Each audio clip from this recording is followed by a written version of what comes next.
find clothes that fit them properly, and that sometimes it feels like the dress codes are kind of stacked against women. So we sent out a survey. The survey consisted of a bunch of questions regarding dress code, fitting, and all sorts of other issues. We got 62 responses, and what we found was interesting. It seemed like the responses were kind of separated between two main portions: the people that worked desk jobs and the people that worked more hands-on sort of STEM jobs. We found this interesting, so we talked to people about it in interviews. So we interviewed a whole bunch of people, and what we found was that some people were having trouble with fitting, definitely. But between the two sections that we discovered in the survey, there were a lot of different concerns, which led us to thinking about the spectrum scale of sort of STEM jobs versus corporate jobs, and realizing that we kind of had to choose to pursue one of those two routes. So we ended up realizing that corporate jobs, a lot of women in corporate industries have problems feeling over-sexualized and finding clothing that fits them properly and is comfortable. Whereas in STEM jobs, women have trouble because the clothing not fitting properly can actually be a safety hazard or an occupational hazard. So we ended up going with STEM jobs and looking into how we could perhaps help with that. And we got some more insight from other later on.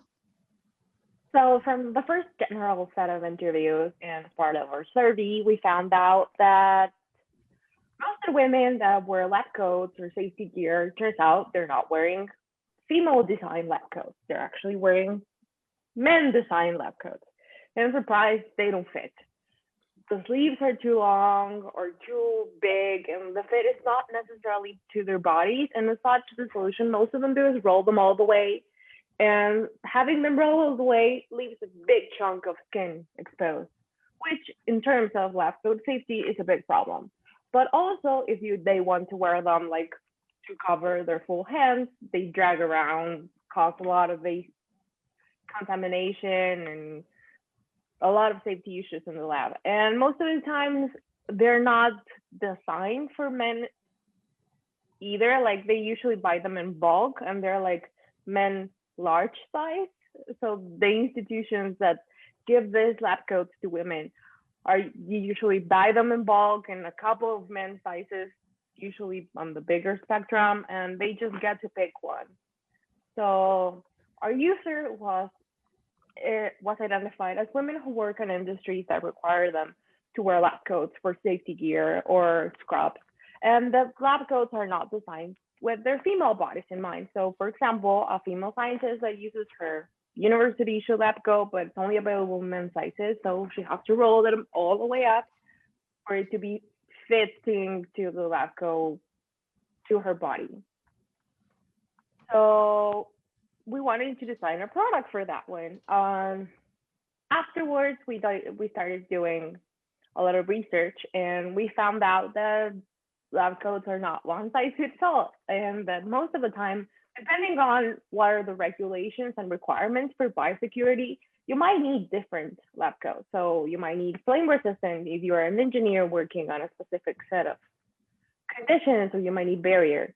And as such, having to design a full lab coat was going to be hard because these women only get to choose from a couple set of sizes. So having them ask their university or workplace, hey, can you buy me this lab coat from this provider, was going to be a bit harder. So we wanted to get a kit that could help them fit their bodies and their lab coats already that they have to their bodies without having to need to tailor, sew them, going to seamstress, or spending money or time on a project. So we decided to design for helping lab coat cups fit better.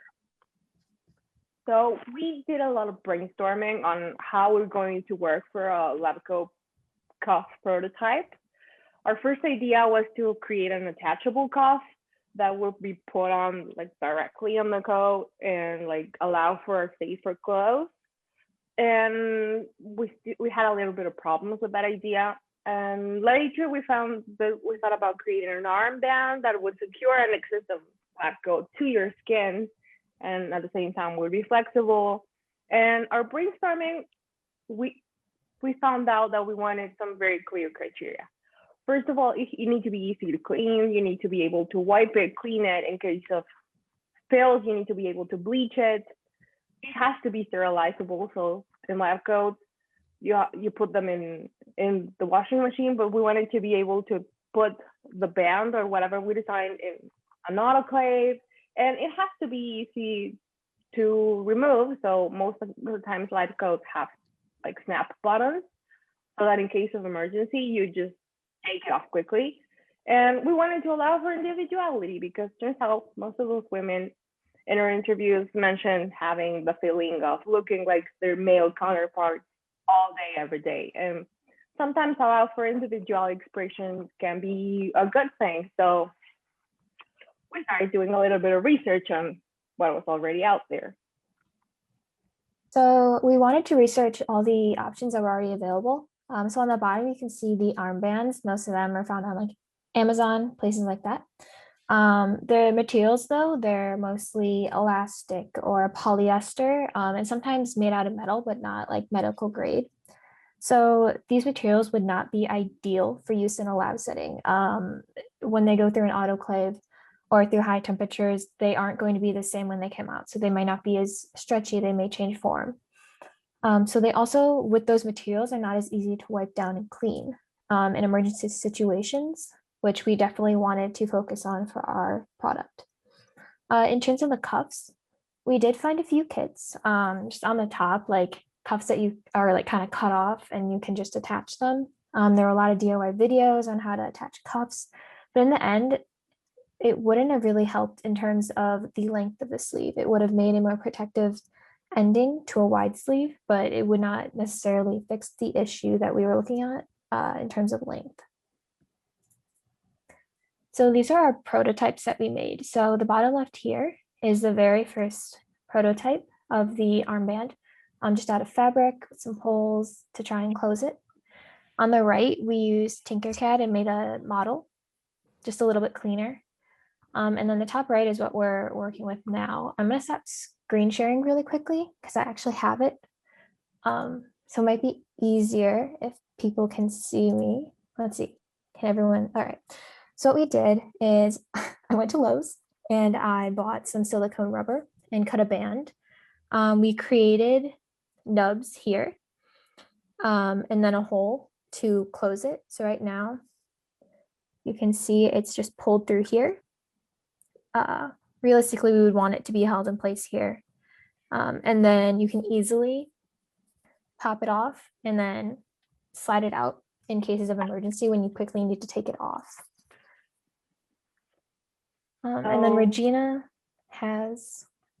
Yeah, this is like our original prototype, which was like a fabric design based off like a traditional shirt sleeve. So this is a cuff that you would put on your existing lab coat, and it has like this opening where you would squish in, like sandwich in your lab coat. But we quickly realized that this product and this particular prototype was not going to work because it did require having some DIY skills. And on top of that, the materials that we tried using for here in between to hold on your lab coat, we're not going to be making it through autoclave or bleach and all of that. So that's why we decided that this prototype was not going to work.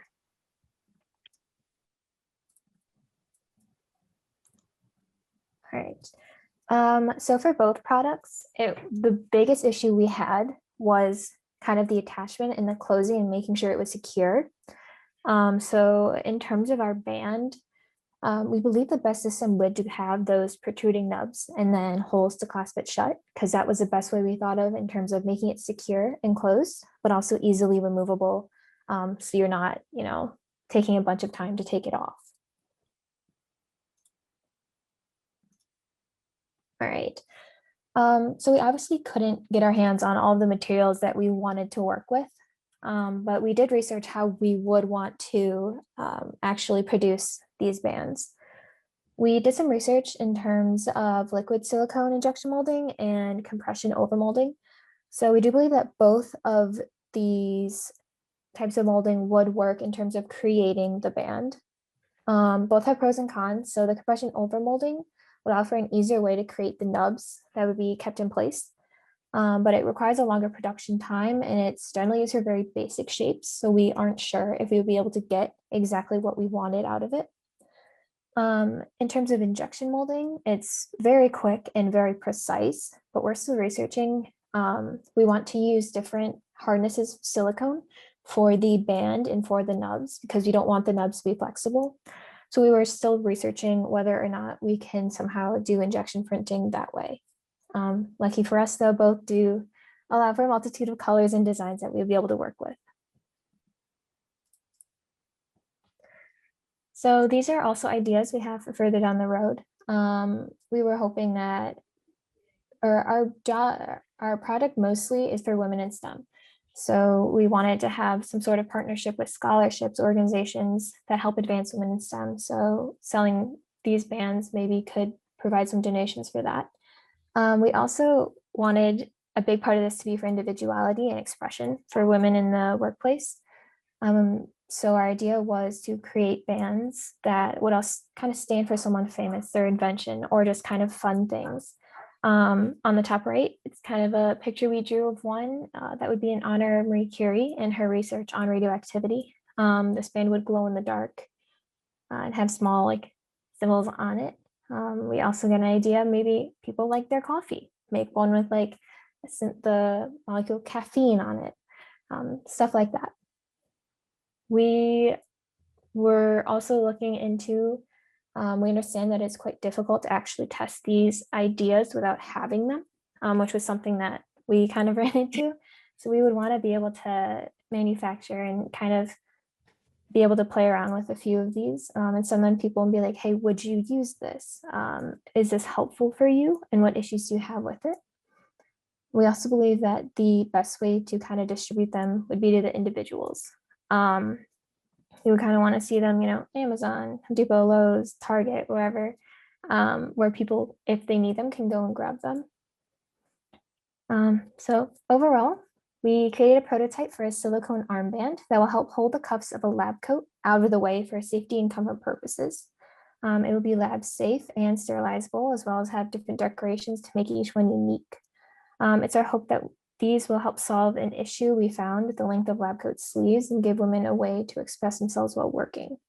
Our entire process is on our Make Project page, which includes recordings of all of our interviews, as well as links to documents that we use throughout the process.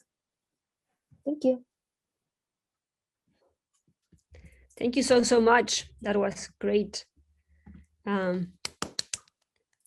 Cool. So we are going to have 5 minutes of questions, more like 4 minutes of questions. So if you have any questions that you want to ask them or you have any feedback, this is a great time for you to do it. So just unmute yourself and you can start giving the feedback.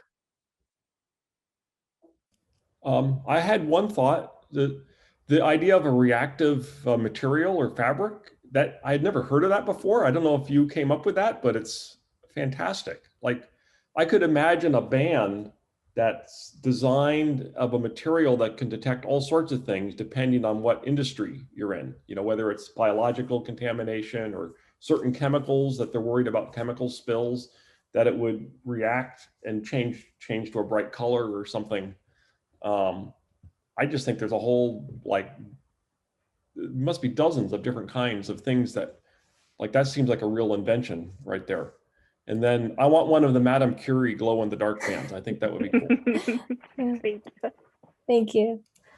I think it was Regina's mentor that came up or brought up the kind of reactive surface. Yeah, and she mentioned those materials, and when we started researching a bit on them, and there's like for all kinds of indicators. Like there's for chemical spills, there's even for like temperature, pH. So that would be like a cool visual indicator for women that we talk to, or like in general for people like, oh, this is dirty, I should probably change my lab coat now. Right.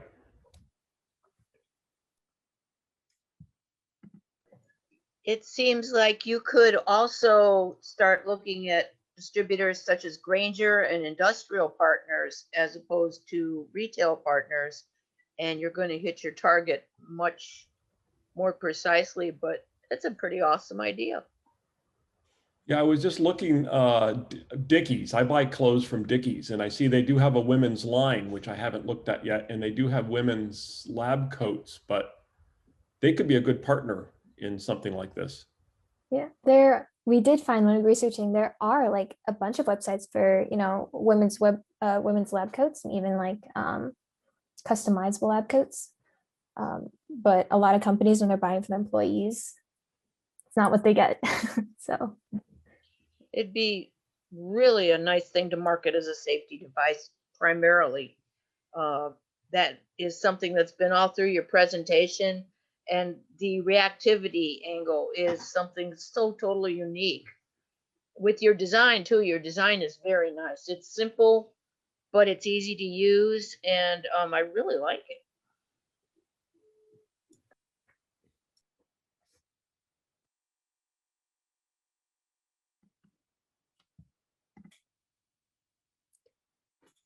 Cool. Any other comment or feedback?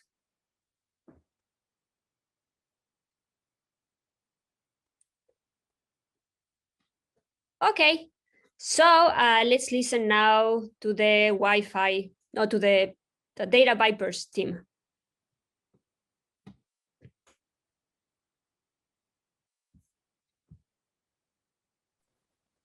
All right, so hold on one sec. Let me just get this going. All right, hi everyone. I'm Marshall. I hope you can see my screen okay. Yes. Okay, cool. All right, let me start again. Hi everyone. I'm Marshall. My partners are Brian and Daphne, and together we wanted to try and create a solution for equal Wi-Fi access that was personalized to people's needs. All right. So to start out, so at the very beginning, Nancy asked us to pick a global issue that the United Nations had on their website and to try and figure out a solution for that. So the issue we chose was related to internet. And in our research, we found out that the United Nations believes that lack of internet access is a global problem. And this kind of digital divide has become more apparent during the last year of the COVID pandemic, because specifically in the education industry, like students need enough bandwidth to attend online classes and submit assignments. And unfortunately, it's become really clear that there's this huge gap in those who have the necessary technology versus those who don't have it. So there we go. So the different statistics are going to pop up in different places, but I live on the Monterey Bay, and even so close to Silicon Valley, 12 to 20% of students in my Tri-County area don't have reliable internet access. And this picture was taken a few weeks ago in a town near where I live, and it has these two girls who obviously they don't have good Wi-Fi access at their home, so they're sitting outside of a Taco Bell and using the restaurant's free Wi-Fi to do their schoolwork. And I can't speak for these two girls why they specifically don't have Wi-Fi access, but main reasons is lack of infrastructure in rural areas, and good Wi-Fi is kind of expensive. And people have school districts have tried to solve this issue, but nothing has really seemed to pan out. So that's where we come in. And yeah, so I think Brian is going to talk next. Hi, everyone. So based off of our next slide, we created interviews and we wanted to find demographics of various people with experiencing the same Wi-Fi connectivity issues on a variety of devices, but with different needs. And we were able to find specifically 4 interview subjects, varying from regular demographics, gender, race, and age, who are either high school or university students. So we wanted to specify that this specific need in education was most vital to high school and university students with our prototype. So we realized throughout our interviews that we found a common trend with their responses, which is that with the lack of Wi-Fi access to these various users in the school, in either education system, in the university system, in Daphne's case in Mexico, or in the public school high school system for my user's case in the U.S., specifically Maryland. So in that setting, it was more of a inner city area where I interviewed a mother of 5 children who all depend on Wi-Fi access and any remote support through their public school system. So we found even throughout this variety of users and their different needs, we found that we could provide a solution as a gateway to the others to finding better recommendations for providing a more democratized platform to access Wi-Fi. If we go to the next slide, our proposed solution was a diagnostic advisor. We wanted to improve upon pre-existing diagnostic systems that already are well spread out, such as Xfinity, like from well-known internet providers. I could name a couple like Comcast or Verizon in the US, or Telecel in Mexico. So we wanted this diagnostic system to analyze the current Wi-Fi situation for the user using the survey or the diagnostic, and we wanted to guide them through this troubleshooting process to diagnose and connect to any resources that could help grant them access to faster, more reliable Wi-Fi in a short time span at an expensive cost. Can you go to the next slide, please? So we devised a short roadmap of our proposal. We wanted the input from the diagnostic surveys by the users to be reflected upon our interface that we would create, which was the Data Vipers website, and that output would be any network issues that each user that responded to the survey had experienced. So this would be customized to depending on the user's specific needs. And then we wanted to add solution proposals based off of that information from the output into a knowledge base, and then create those recommendations or suggestions and recommendations to the user. If we go to the next slide, please. This is just a screenshot of a sample of our questions we posed to our users using this survey or for the diagnostics of our project. We included basic information on the users, such as if they needed any specific platforms online to access their school assignments, and what we wanted to collect that type of information as well, like what type of Wi-Fi or how strong their Wi-Fi connectivity was in megabits per second.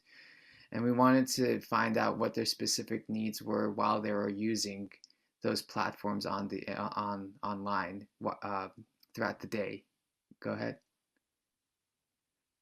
And this is our primary survey that we wanted to send out in order to collect as much information on their capacity of devices and the number of devices they'd be using. And they want this survey on network consumption addressed four main factors into network broadband and network connectivity, which is location, the demand of network, the number of users, and the type of devices used. For example, in this photo, we do want to stress that during this process, we weren't able to necessarily devise a concrete solution that any user could use. We wanted to sort of model each specific user's needs and create a recommendation system, recommendations based off their specific needs. So that's why we posed a network consumption survey in this way, so that we would just be able to measure their needs based off of their input. If based off, like, for example, if they had certain number of smartphones or laptops as opposed to smart devices or like Google Home. All right, and this is a screenshot of our website for the Viper Solver website that we wanted to make us accessible to these users after they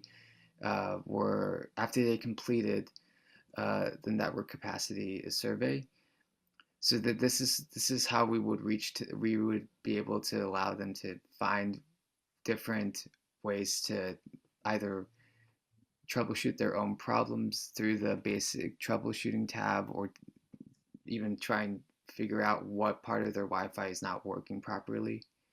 Okay, Daphne, are you able to? Yeah, of course. Marshall, if you wanted, you could click on the picture, please. So we wanted to create like a visual representation of the platform. So we designed the website. In the website, you're able to find the different diagnostic service, and also you can reach different speed testers in case that you want to analyze your network speed. So we added like different sections in order to help you to understand the IT terms, or if you don't have the basic knowledge of network terms, we could help you in that part. And could you continue to the next slide, please?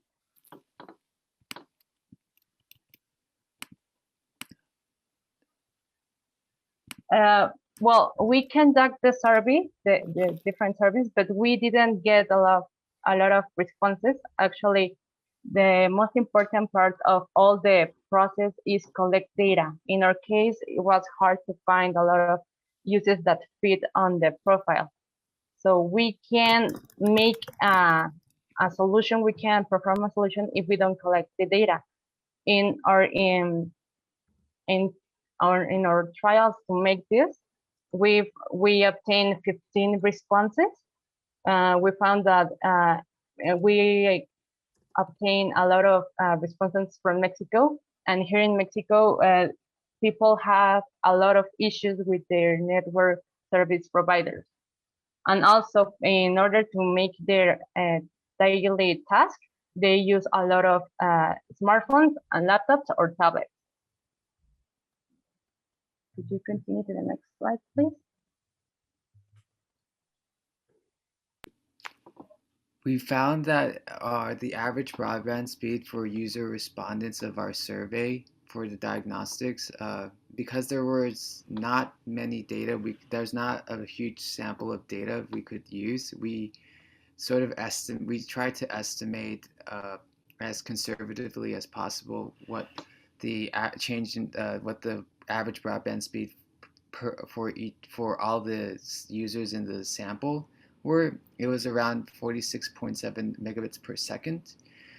And after trying to model this trend line for any change in the rate of average broadband speed and megabits per second for the server respondents, who experienced limited to no Wi-Fi connection, we found that there is a negative 20.0 megabits per second per user correlation. So there's actually a decrease by 20 megabits per second for each user who responded to our survey.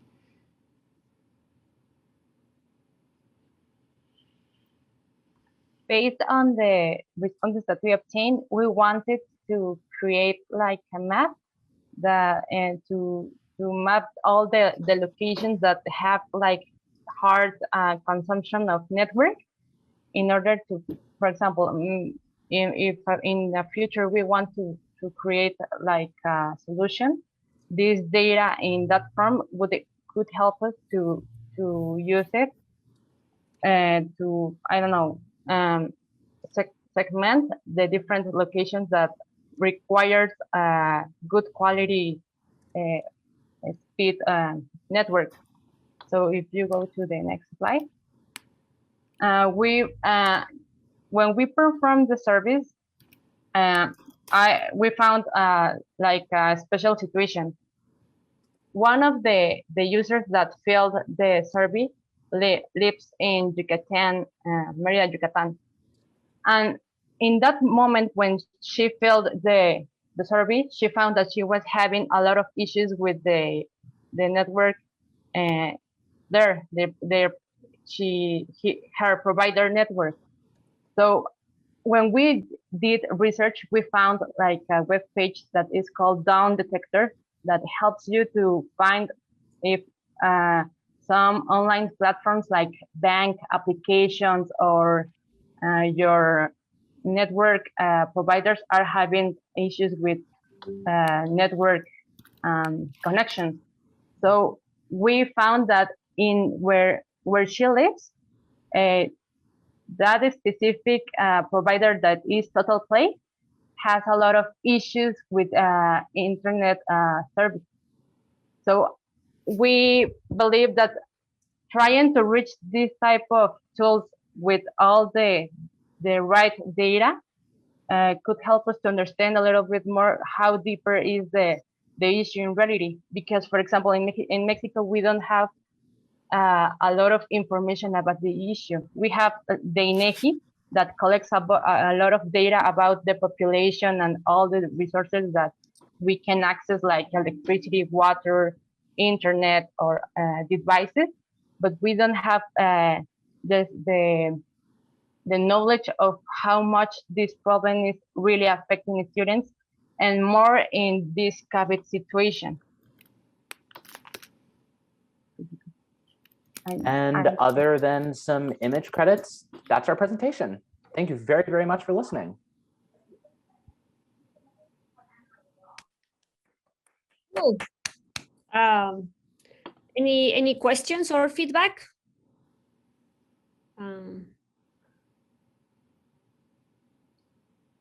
I was wondering how this data collection you're doing helps the two girls on the sidewalk in front of Taco Bell. It seems to me that their problem is more fundamental than this. Like, the problem is getting the infrastructure of a network into their neighborhood, into their house, right? Or in a way that's accessible and at a cost that they can afford, which may be free, right? Because it's hard to imagine a poor person, you know, a poor family having extra money for things like Wi-Fi. That this problem maybe has a different kind of a solution. I was wondering what your comments were on that. I have a specific case where I know what you're talking about in the US.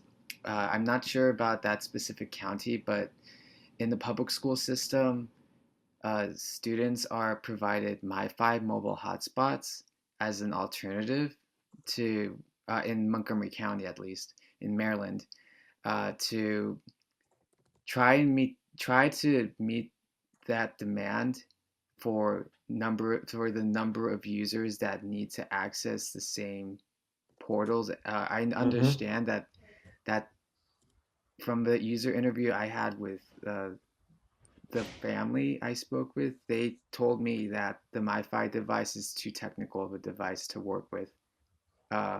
and they also had difficulty being able to sort of have enough capacity based off of the way the school provides the.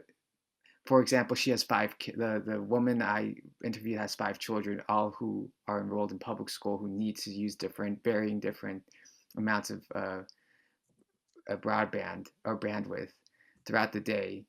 But the high school that her son attends only accounts for his case. So there's obviously a disparity between the way the government measures that sort of need and the way depending on the county you live in too.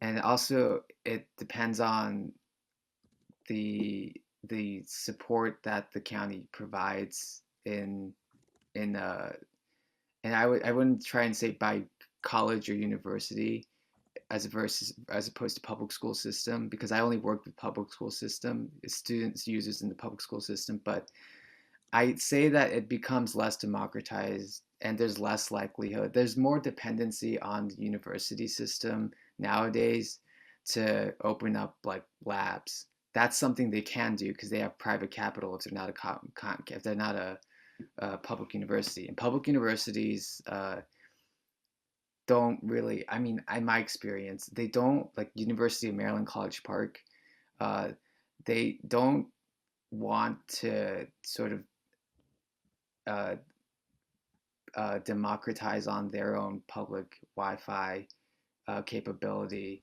or even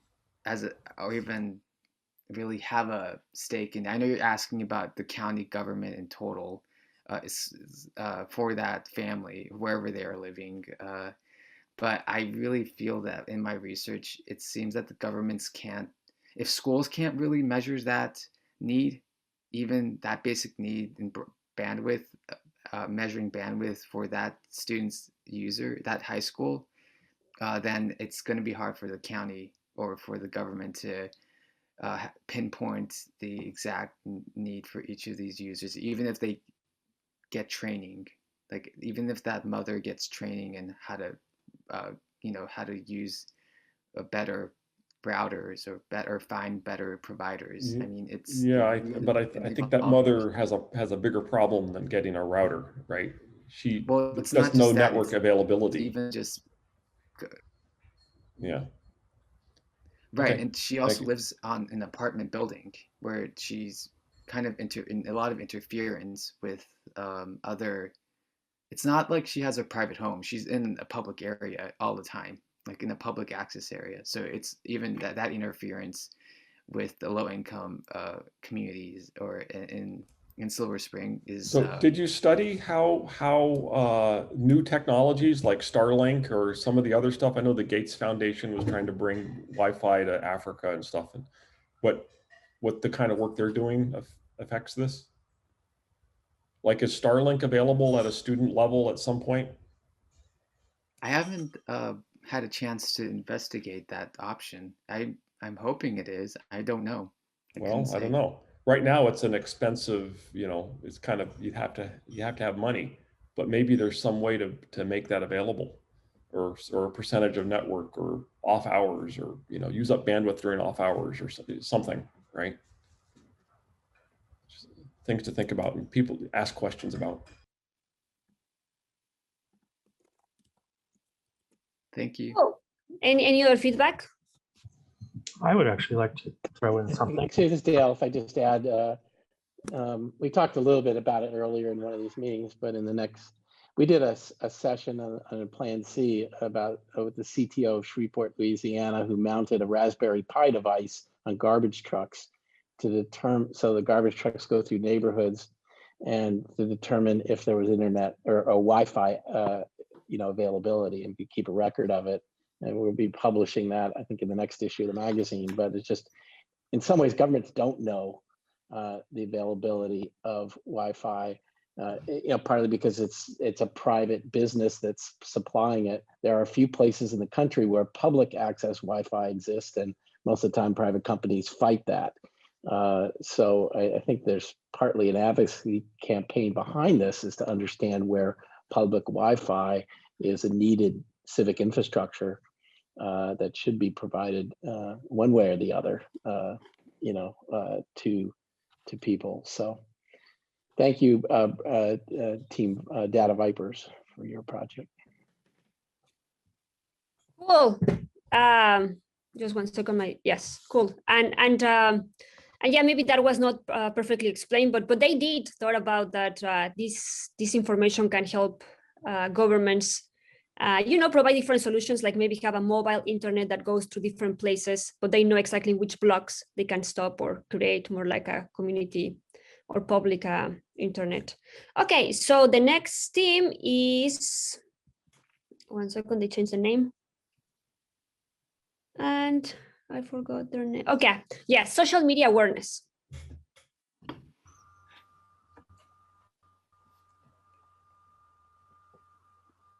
Yes, hello, that's us. And the slideshow should be coming up soon. Hi. So we are the social media awareness team, which features myself, Tessa, also Gabby, Rodrigo, and Yolo. And our focus when we went to the UN's list of problems, we decided to focus on the problems the youth face, specifically the issues caused by social media. So our user is 18 to 24 years old and uses social media, and we decided to identify the need that people should be able to feel confident and comfortable rather than being influenced by the expectation of perfection that social media puts out there, because there's a huge issue with that. And there's also issues that creates, such as a negative effect on self-love and a huge influence on mental and physical health, especially because of the issues with self-esteem that come from seeing this idea of perfection everywhere. And we did a bunch of research to do when we first started, before we even started interviewing people, because we wanted to know more about this issue. So, for example, one of the things that we learned was that men do tend to have like a lower percentage of this. Women tend to report more on it. And we learned that a lot of girls want to lose weight because of the things that they see on social media and the way that affects their self-esteem. So here's a whole bunch of negative side effects that could come from social media and the mental health issues that come with that. And a lot of them are pretty big problems that affect a lot of people. And here's a bunch of the organizations we researched, and they helped provide a lot of information for us early on in the project.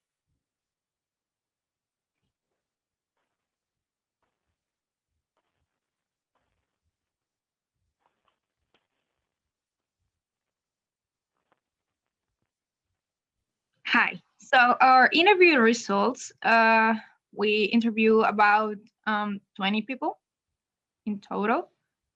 And we got that 15.8% of the people have confusion about their body image. Some of them doesn't care about body image, that this is the 21.1%. Some of them feel bad about themselves, which is the 57.9% of the people that we interviewed. And just a few people get motivation just to see those type of images or content in social media, which is 5.3%. That motivation is what keeps them going, right? So based on that, what do we do now? These are the part where the proposals came up. So our proposal is an interactive mirror placed in crowded places like schools, that have students between the ages of 18 to 24, and it will have a switch-activated mechanism that will project motivational messages from users of the Love Yourself Project website. In a few moments, we're gonna show you the website, but this is our proposal. I'm gonna explain it piece by piece in this part, okay? So our users is young people between 18 and 24 years old, again, and this can be found in schools, social centers, museum, festivals, restaurants, and anywhere you think that it can be, right? Because of the age range. Our prototype is this. This is a 3D model of how it's supposed to look in school, kind of. It's our bulletin board, and at the back, in the front, the bulletin board, there's a mirror.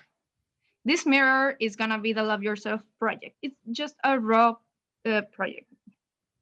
As you can see on the side, it has a red button. This button is the activation one that it will trigger the things that are inside or behind the mirror.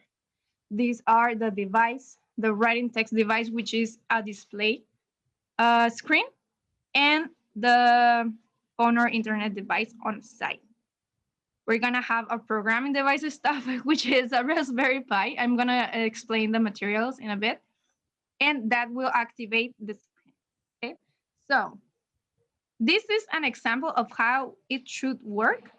It doesn't have any sound, okay? So this is the person interacting with the mirror, and then it sees a button, and it will appear some phrases and text that will promote the self-esteem, how you can say it, vibes.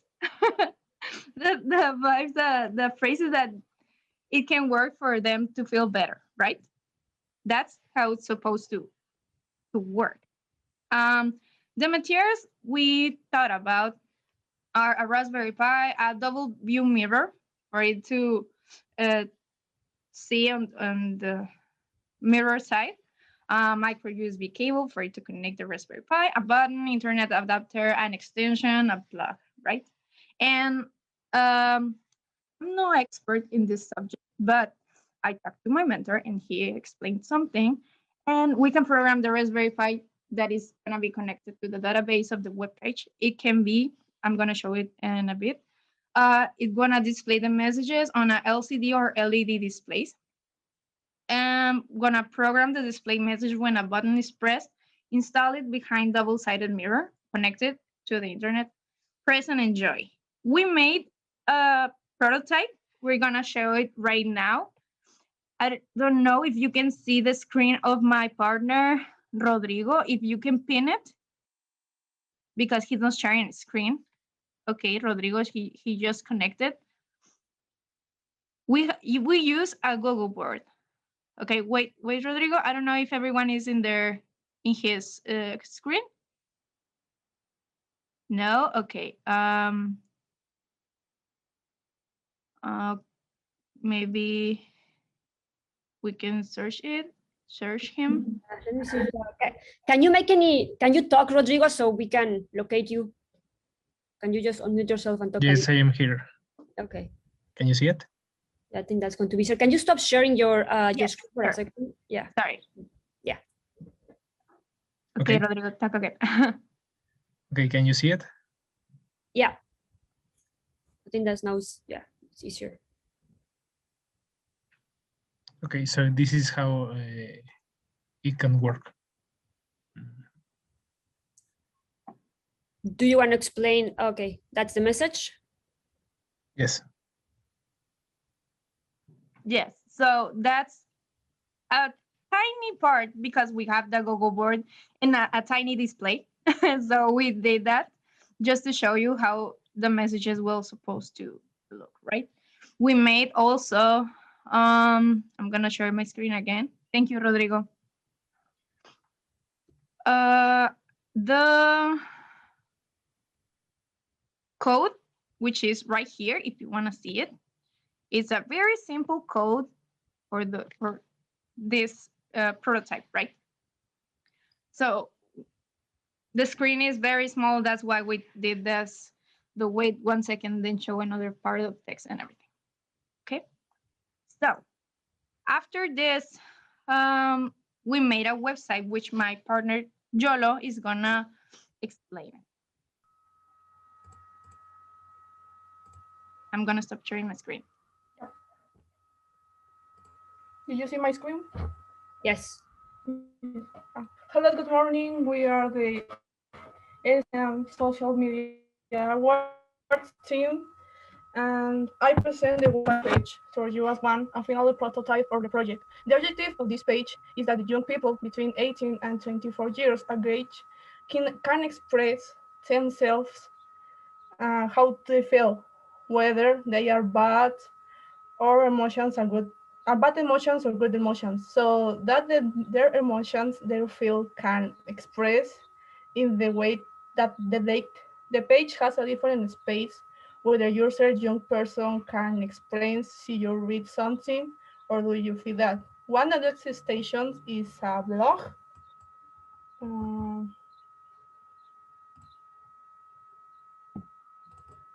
Maybe a second. Yeah, this is a blog there where they can they can express how their day is going there, feeling, or simply post something that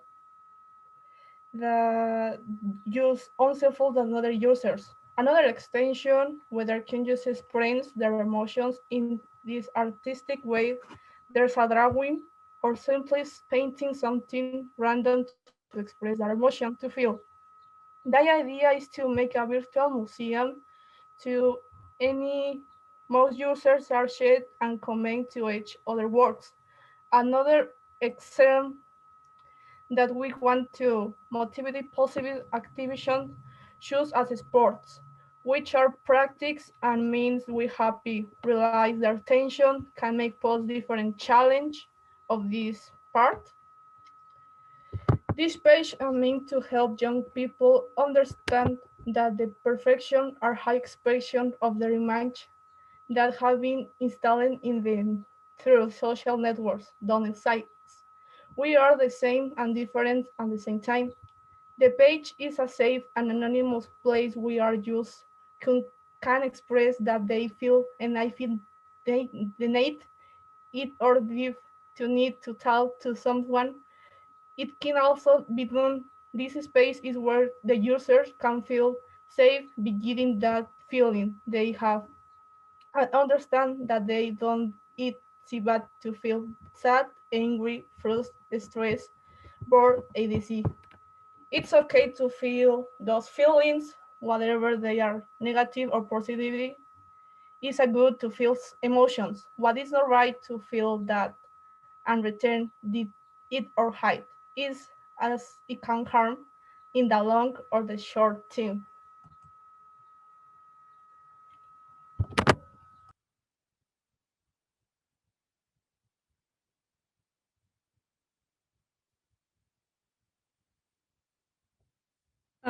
That's it. No, wait, I'm sorry. It's just my microphone. So a part of the website that was missing was the part where the messages were supposed to load, right? So we have this section which is called Love Yourself Project, hashtag Love Yourself Project. And this is a part where you can leave a comment. This is, you can have your name displayed or it can be anonymous. You can comment here. And these messages were supposed to load on the Raspberry Pi. The Raspberry Pi part is the upgraded version of what we showed you a moment ago. And it's supposed to be connected to the database that I told you moments ago. So this is the part where you leave the comment, kind comments.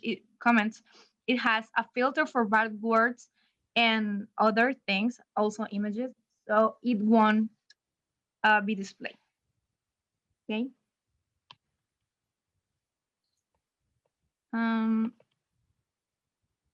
Okay.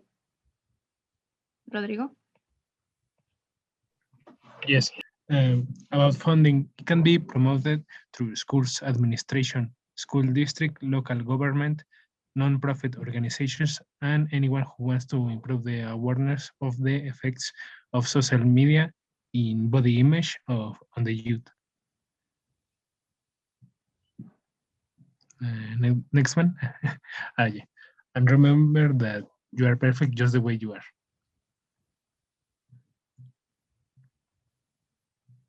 And that's it. Anyone has a question? Cool. Thank you. Thank you so much.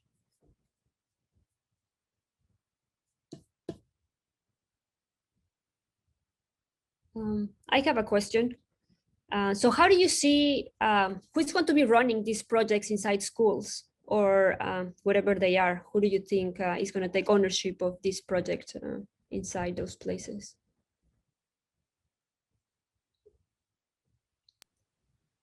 So I think it has to be the manager of the place. For example, in case of schools, there has to be a technician focused on that part. Maybe the tech department. I don't know how it works in the US. Also, it has to be open to community. We can run a club.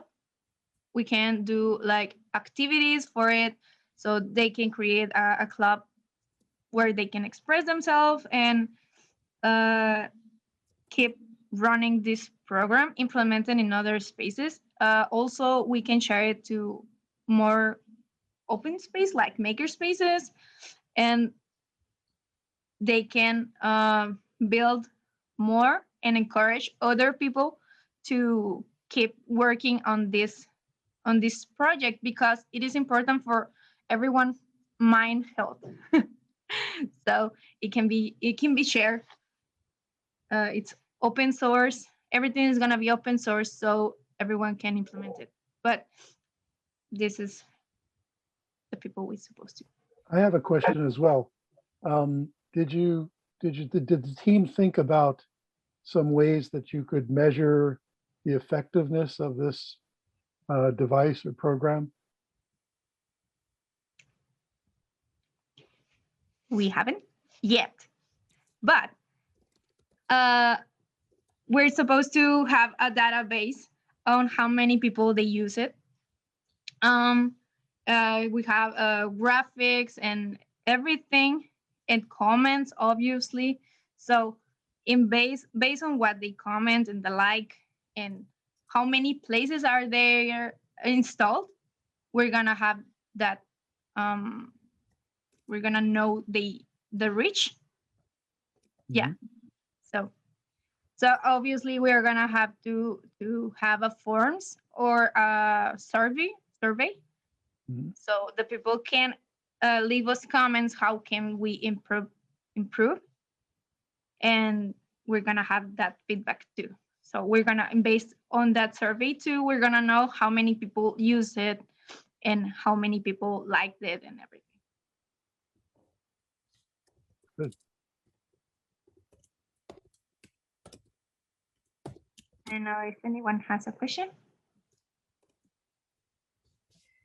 Yeah, I have a question. Have you been thinking about connecting many of these devices? Like if you have 3 schools using it or some museums or? Yeah, it can be connected through internet.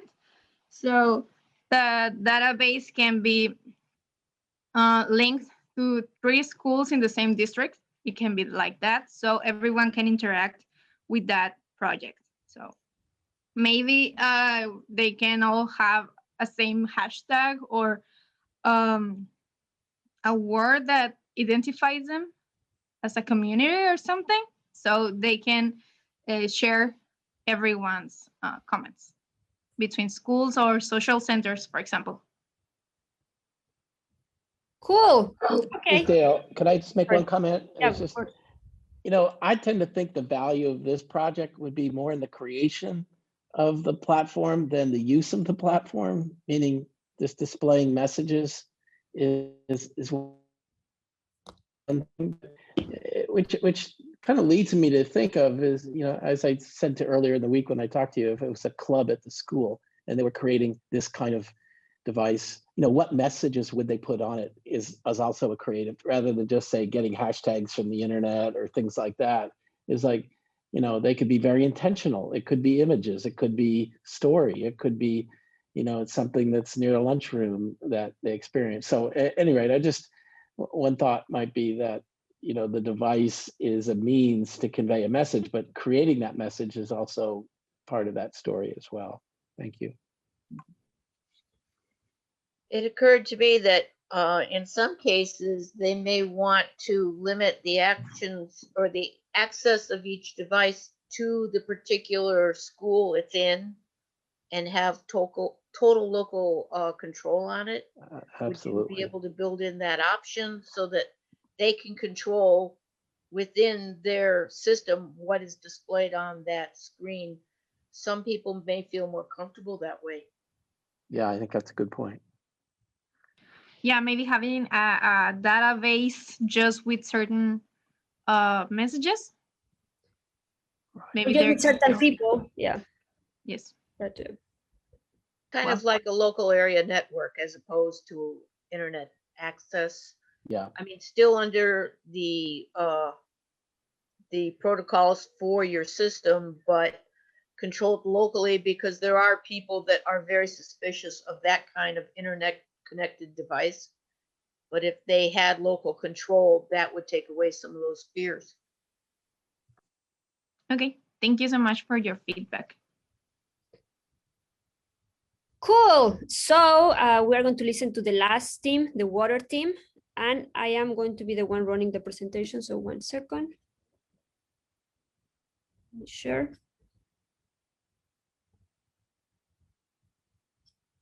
Okay, you can all see the presentation. Okay, so just let me know when I have to, oh no, I'm from the,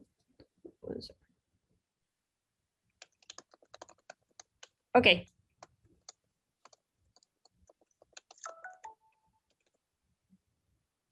Yeah. So, hi. It is Team Water. Kate, Lily, Saul, and me, Janet. We are presenting monitoring water safety through pH. So the importance of pH in drinking water and the device that we designed in order to measure this parameter are analyzed. Can you pass the follow slide? Well, but tap water, for example, it is really safe to drink. What do the people think about it?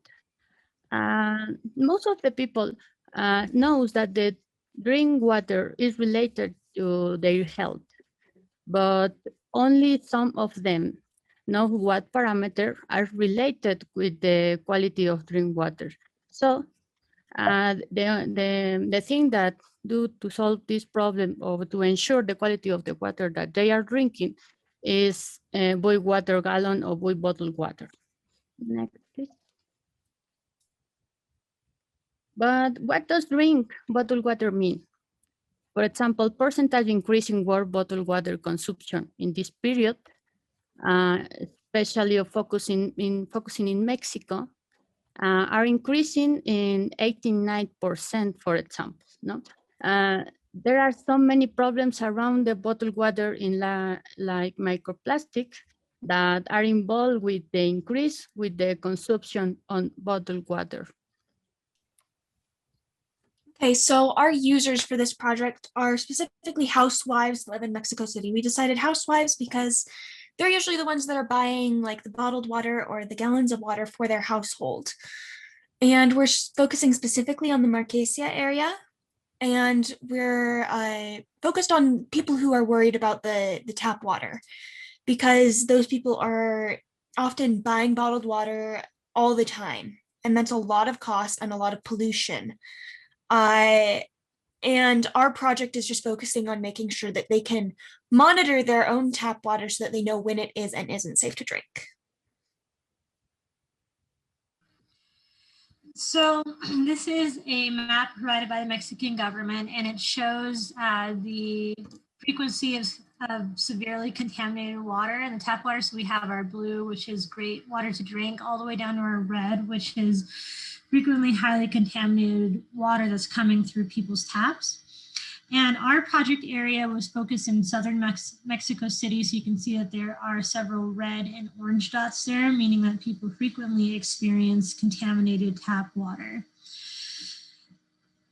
the interviews with working with our interviewees, this was verified to say that they frequently experience discolored, strangely smelling, strangely tasting, and even sick, illness causing water from their tap. Next slide, please. So, as I said, the problem mentioned by these interviewees are usually they know that there's an issue with their water by their senses, and that is either by smelling the water, by tasting it, or by seeing that there's discoloration or strange smells coming from it. And some have said that either them or their family members have become sick from what they think is the water. Next slide, please. And so we wanted to give yet another tool to monitor how clean a drinking water is that day. And we chose pH because even if the water looks clear and may not smell funny that day, pH helps us look at whether there is a presence of chemical toxins in the water.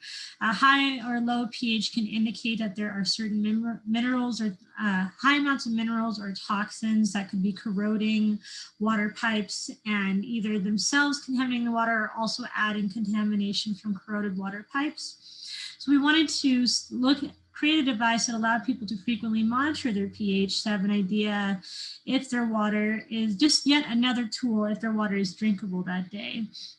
So now on to Saul. Actually, it's me. So oh, sorry, Kate. We did a lot of research on what the best way to get the word out there and let people know about the potential dangers of their tap water. And we decided that video was going to be the best option because more people watch videos than they are to read an article or something like that. So making a short video would reach more people than just writing it down. So if we could play this video.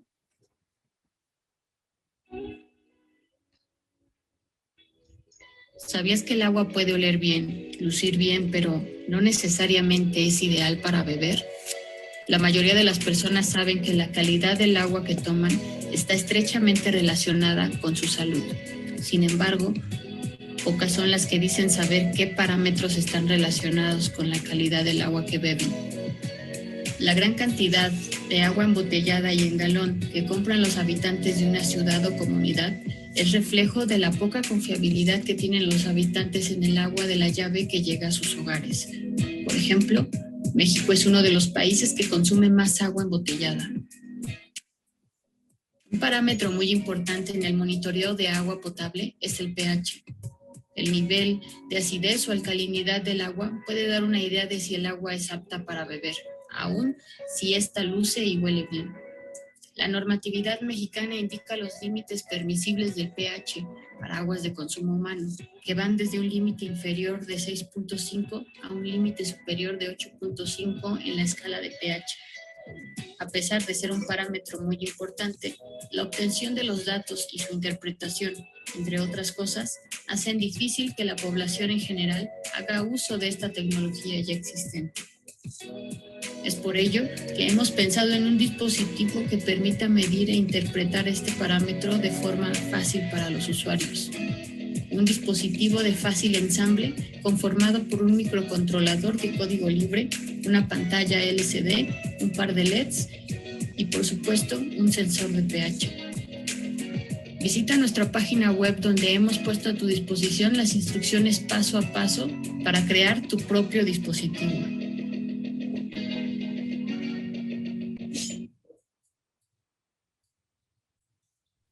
Okay, and we also focused on making that video in Spanish because that's where our main user base is going to be in Mexico City. So yeah, that's why it was in Spanish. If we can go to the next slide. So the device we talked about in the video is one that we created and we wanted to make it so that other people could create if they wanted. So we made an access to a 3D model for the chassis, which we wanted to make safe to keep all the electronics safe in case there's a bit of a water splash or something like that. We have an opening for the LCD, which we measured based off the LCD we had, an opening for the probe to go out of, and the lid attaches with magnets so that you can open it up and access the electronics if there's any issues in the future, that sort of thing. Okay, as you can see in this part, we see that. Oops. No problem. Well, as you can see in the left, we have an LCD, and we are pretty best to show to people which are the value of the pH with using the pH sensor. By testing it, you can measure it and evaluate if it is correct. When your device detects the pH range between 6.5 to 8.5 in the water of any liquid, it turns an LED green, which is green, sorry, turn on, and in this way the people will see if they can drink it or not. Otherwise, the red LED turns on and also makes a buzzer sounds, so it's like worked like an alarm. Next slide, please. Do you want me? I can try to get the video if you want from the drive. Yeah, you want me? I think he's not there. Not a problem. Okay. Okay. Next, please. Yes. Okay. How to measure our success? In our case, success will be measured by if we educate at least 50% or 60% of the people we share our project, and also if they start to creating their own devices or caring about this issue. If they can, if we can get people to worry about this situation, and the number of people who use some methods to know the characteristics of their water, they receive either a pH sensor or pH test strips, to name a few of them. Next, please. And here you can see we have a QR code in which you can redirect to our Make Project part, and you will see all the steps, the materials, photos, how to assemble your own device. And some of the solutions that we propose to be able to know the quality of their water they have are to use the disposable paper page test strips and the pre-existing water testing devices. But if people want to be able to perform this measurement regularly and also export this information to process and do analyzing, we strongly recommend develop our device in this way. It can be even be shared with other people. And as I say, here you will see all the step by step how to assemble and the materials you will need for doing that part. And also we have a video that is like 30 minutes, and you will see also all the steps. Obviously it's in Spanish, but I wrote everything in English as well, so everyone can do it by themselves. And the next, please. And that's the video, but it's too long, so if anyone is very interested in this part, we can share the presentation that you can see the full video without problem. Yeah, next. Oops. Hola, buenos días a todos. And that's it. Thank you for your attention, and it was a pleasure. Cool. Very cool. Thank you so much. Any feedback or comments?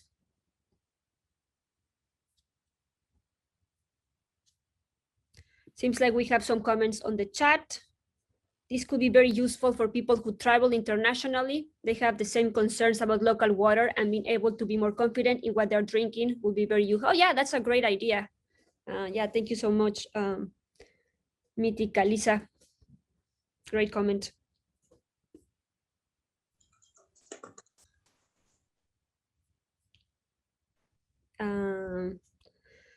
The QR code is great. It is surprising how many people like Make Magazines aren't doing this yet. Cool. Yes, thank you so much. If you want to respond to any messages, please do so. Sure. And yeah, that was the purpose we developed this device, because it's easy to carry to any place you want, and also you can use it as many times as you want. And also that's why we developed all the steps, so anyone can do it in any part of the world. So we know that probably we have access to water, but that's, as Janet said in the question, is that the quality that we require, or is because this is something important. It's also to figure out how to be sure if you can drink it or not. Sweet. Any more comments or feedback?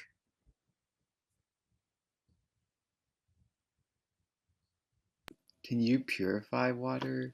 Like, or can you see if there's any like in the U.S. tap water has chlorine or it has some chemical that actually is kind of harmful. It's like I think it's a carcinogen. So I just didn't know. Fluorine is Yeah. what you're thinking of. Yes, fluoride is just an additive for teeth.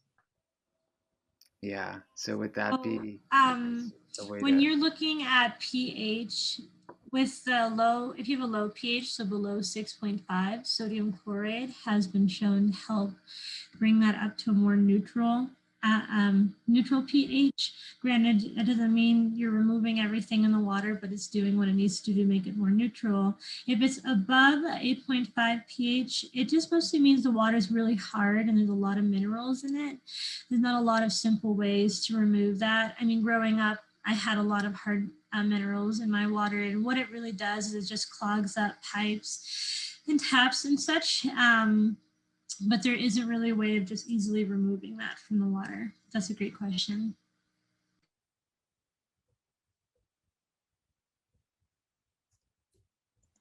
Sweet. Anything else that anyone?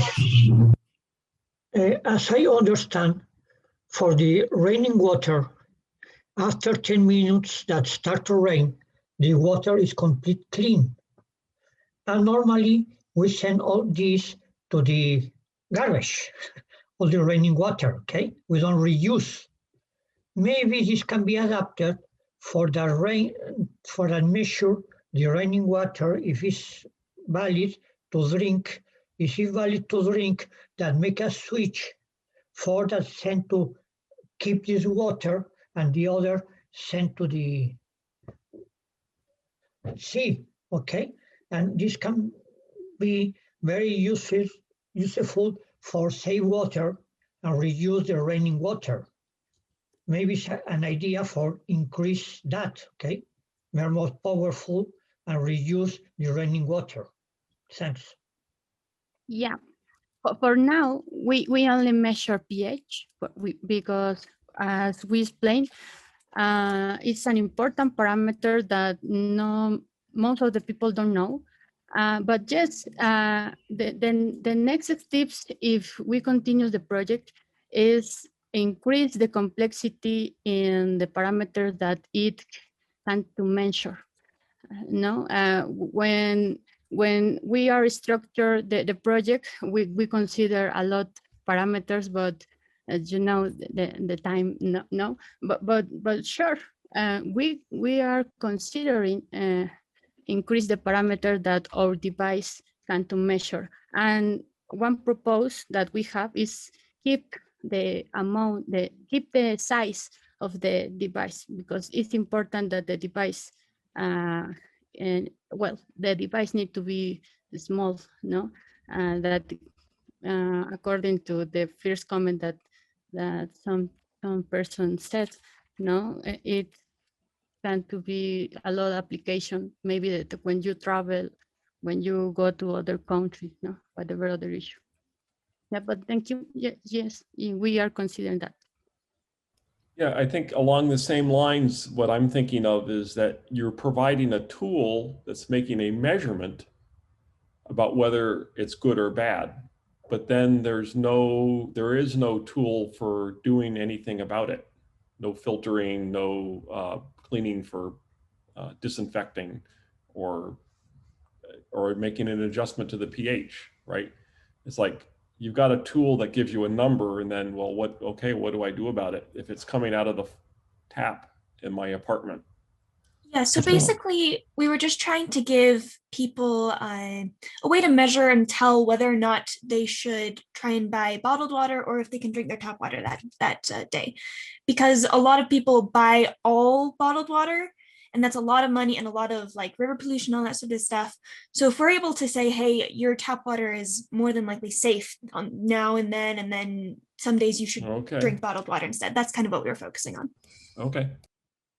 But it's a great point, because for both Jay and Javier, building on what Jeanette and Kate just said, we first started this with the idea about rainwater and trying to help monitor how clean rainwater might be to drink. And the idea was pH was partly inspired because if you're using pH, you can look at different places that the water is coming from off the roof to see if that there's certain parts of the roof where there might be more metals leaching into the water or not. So we, originally was inspired by the idea of how to help people tell if their rainwater is clean enough, because they already have a lot of methods to look at tap water. So yeah, it's building on top of that. And also, as you said, Jay, yes, it doesn't solve any of the issues that people have. It just indicates, and that's very limited. It doesn't, giving information, of course, doesn't tend to change behavior as much, but just as a first step of the project, trying to give an indicator, people can then go and buy bottled water if needed, but otherwise, creating a solution is a little bit further down the line for us. What has been considered, what is being considered that? Yeah, and also the purpose of their project is just to give other people information that care about this problem. And also we start to consider the fact that lately we start working on a mushroom filter. So we want to people get know that there exists other ways to care or filter the water or give the correct or the right characteristics, if you want to call it that way, you can use it in any way you want.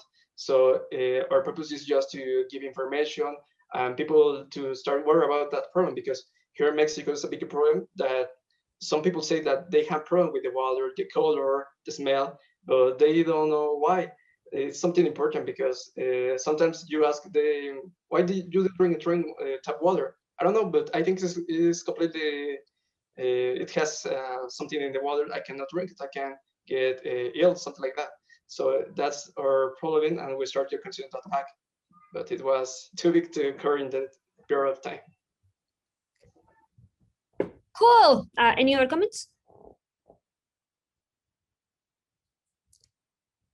Okay, well, thank you so much for being here. As you know, they did a lot of effort communicating in different locations to different times. It's very hard to work when you are not in the same space, especially if you want to create tangible devices. But, and you know, debugging and brainstorming, all of that had to do being through Zoom. Well, thank you so much. And in 10 weeks, we will have another presentation. So if you want you will be also very invited. Hopefully you can join us again in 10 weeks. And you can see, you know, how much they're going to be, how great things are going to be doing. Cool. Well, thank you so much. Thank you, Nancy. Thank you. Thank you all.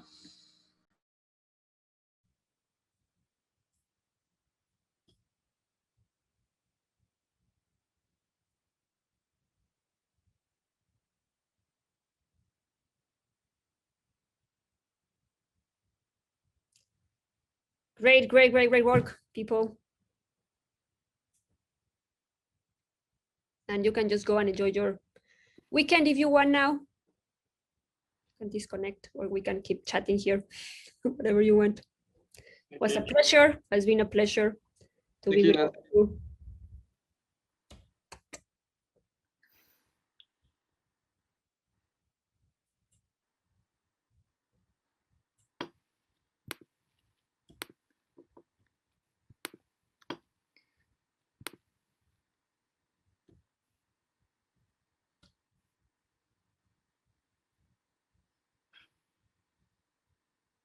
Oh, Nancy, I just wanted to ask for your feedback on my and my team's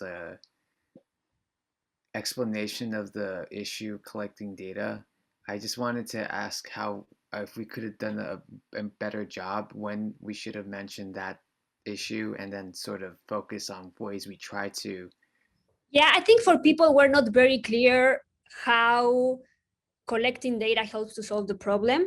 So, you know, always try to link very clearly, right? Like, and that's the thing, a government cannot solve the data if they don't know where is the problem and how big is the problem. And because this data is private and they don't want to provide the data, then they are blind to the problem, right? And then they also want to get blind. If there was a public map saying like, you know, all these places have this amount of problem, these are all the areas, then it's very easy to, you know, invite Google or whoever wants to also put money and say like, okay, let's go to fix it.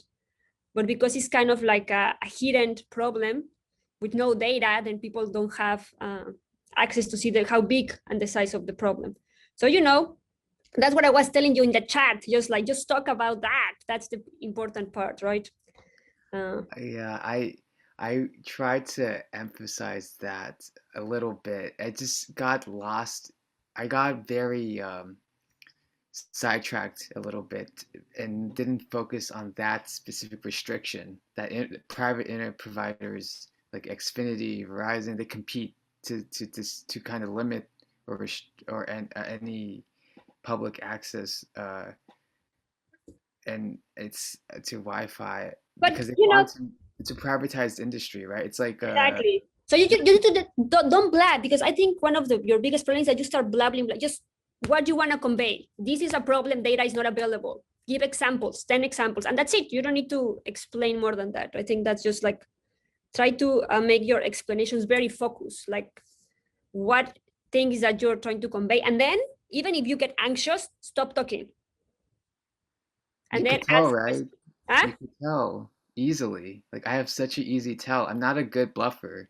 I just when I try too hard to show that I'm not like BSing, I just start talking too much. And it's But not then it seems like you are BSing. So the less you talk, the less it's going to seem that you are doing BSing. Just be very clear, like there is no data on this, right? People don't want to provide the data. Companies don't want to provide the data. Governments, because they don't have the data, they're like, well, we don't have the data, we cannot solve the problem. So the problem is getting unsolved. What we need is visibility. So the survey. And that's it. Something super simple, cause and effect, and then how your solution gets linked to that visibility. But I think it's a great project. I think, and this is what this is for you to learn how to do this. This is experience. This is exactly what it is for. Okay. Right. Stop laughing. Just cut to the chase and really focus on that. Like, there's a problem. I have to stop, explain briefly, like in a sentence. There's a big issue with that already exists with accessing public Wi-Fi because of private internet providers. Then I explain, but because we can't have, I mean, I understand you just mentioned that in the chat. I needed to say that from the start. Just read it. You just should have read it. Just like governments don't have the data. That's all. How can we solve the problem? That's it. Yeah, that was like Marshall and I should have said that from the very beginning. It's like a regret now. Yeah, but I was texting you, Marshall, and Daphne. Just say it. I texted 3 of you, and none of you say it.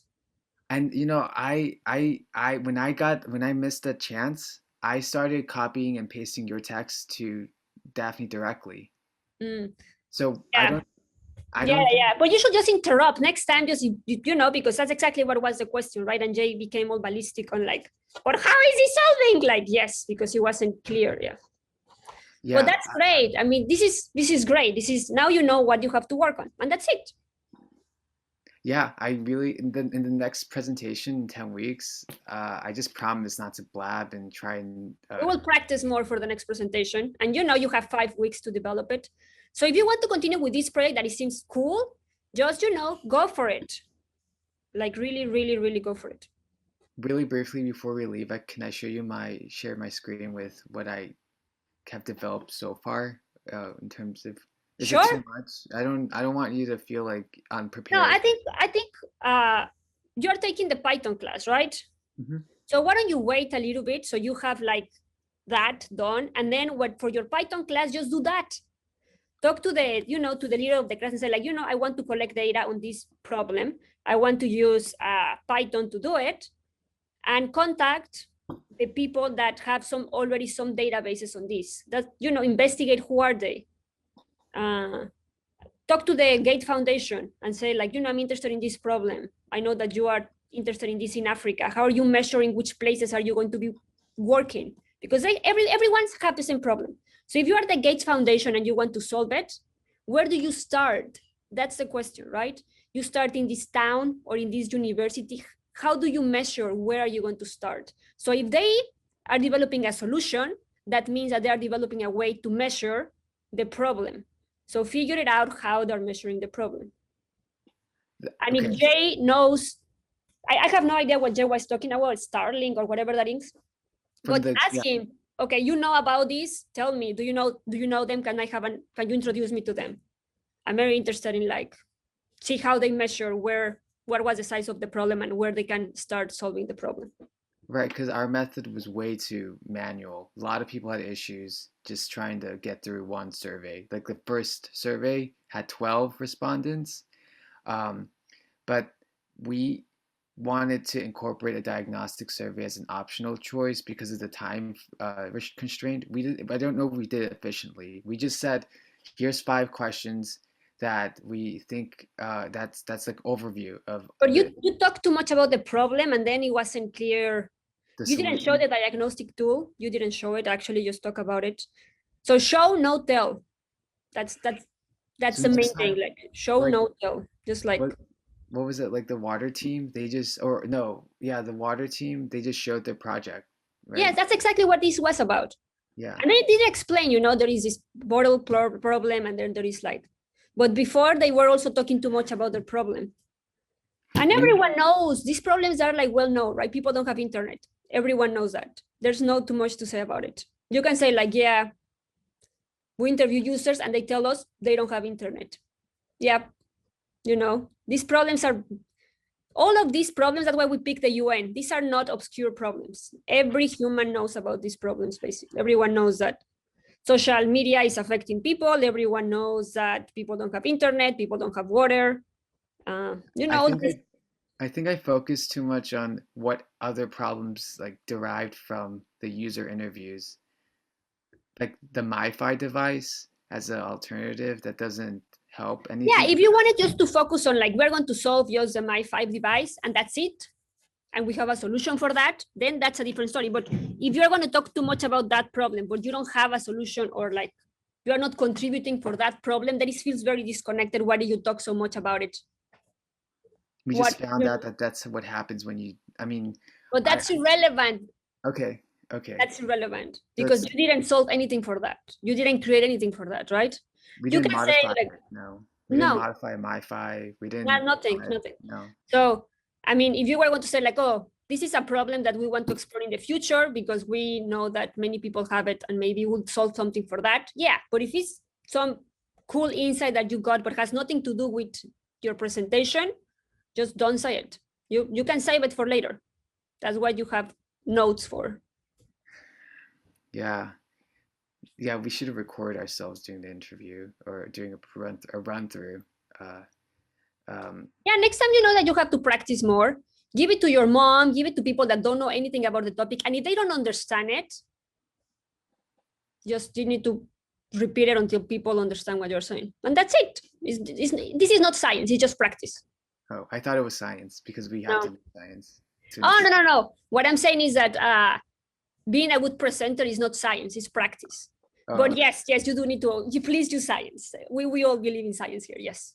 Yeah, I'm gonna just... But don't stress, Brian, just chill. You're very anxious, just chill, darling, chill. Okay? Because I wish I'd said what you told me. You trip over yourself. That's it, just chill. It's okay, you're here to learn.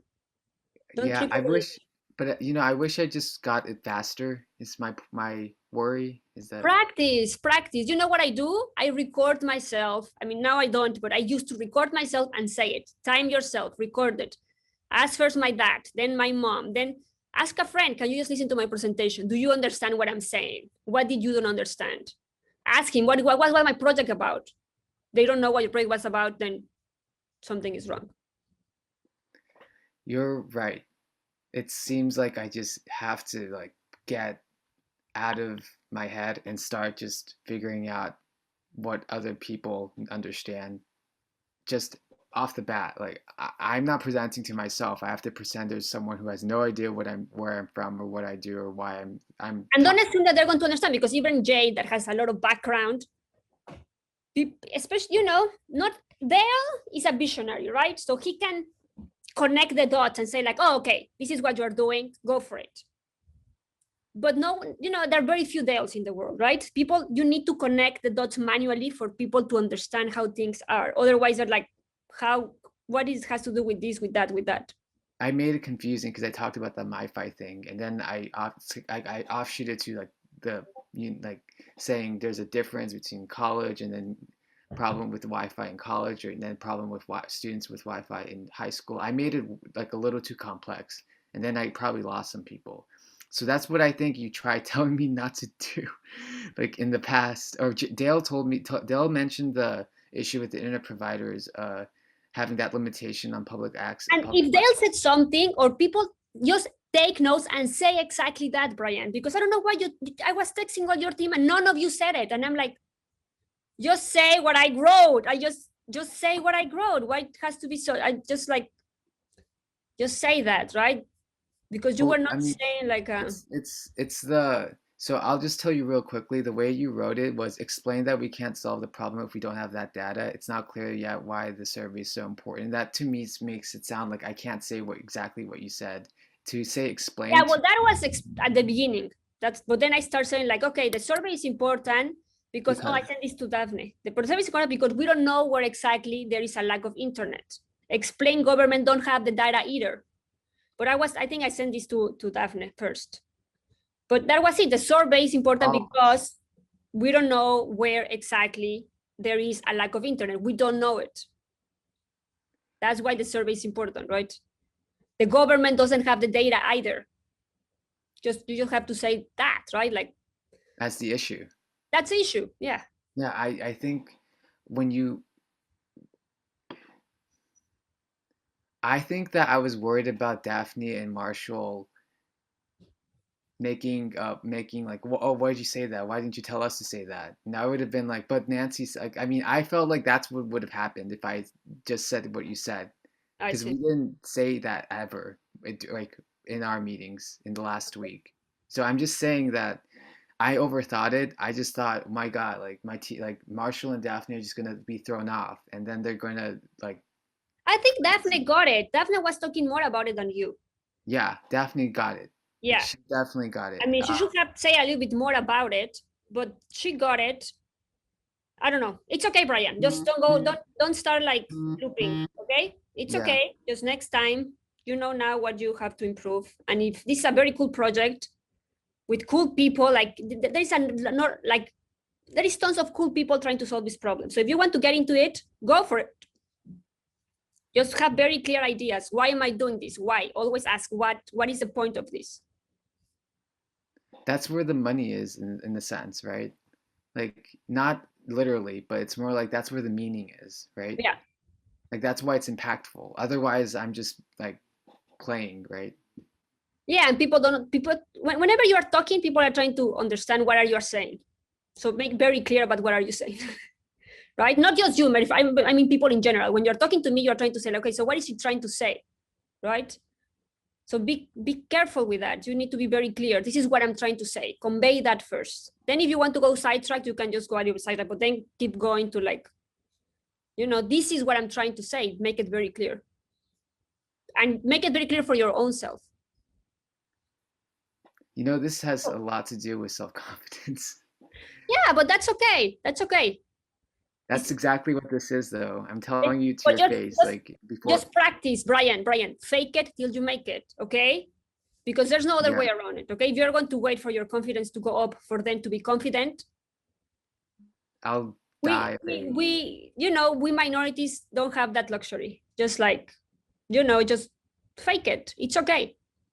Okay? Because we need to portray but I that. sucked at it. I was like blabbing a lot. Is my It's practice. It's practice, Brian. It's practice. Just practice more. Yeah, and okay.